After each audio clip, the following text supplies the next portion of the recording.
আসসালামু আলাইকুম সম্মানিত দর্শকবৃন্দ, আজকে আপনাদের সামনে যেই গাছটি দেখানো হচ্ছে এই গাছটি মূলত স্মার্ট নেপিয়ার ঘাস। এটা মূলত ইন্দোনেশিয়ান।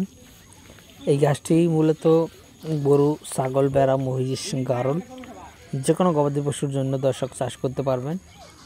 তবে এই ঘাসটি অন্যান্য ঘাসের মতো আপনার অনেক বেশি লম্বা হয় না। এটি মূলত খাটো প্রজাতির একটি ঘাস। তবে এই ঘাসটি অনেক বেশি লম্বা না হলেও এই ঘাসটি নিচ থেকে অনেক বেশি চারা হয় দর্শক, যেটা কিনা অন্য ঘাসের যে কোনো ঘাসের থেকে বেশি চারা কিন্তু এই ঘাসে হয়।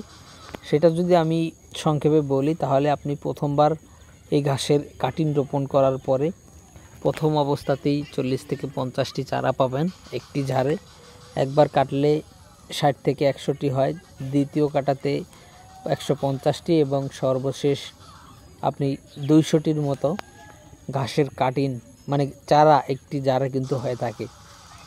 তো দর্শক, সেটা যদি আপনারা কম্পেয়ার করেন বা হিসেব করেন, জারা ঘাসে যদি 20টি বা 30টি চারা হয় আর যদি 15 ফিট বা 18 ফিট লম্বাও হয়, আর স্মার্ট নেপিয়ারে যদি 200 চারা হয় এবং 5 ফিট যদি লম্বা হয়, তখন আপনি হিসাব করে বের করতে পারবেন আসলে কোন গাছটিতে ফলন বেশি হয়।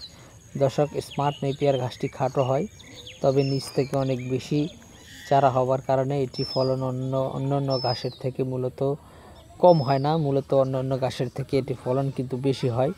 আর প্রোটিনের কথা যদি বলি তাহলে আপনার 22 থেকে 25% মতো কিন্তু প্রোটিন রয়েছে এই ঘাসে, যেটা কিনা বাংলাদেশের সর্বোচ্চ প্রোটিন সমৃদ্ধ ঘাস এই স্মার্ট নেপিয়ার।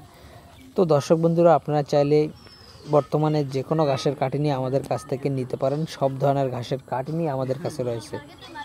সকলকে অসংখ্য ধন্যবাদ।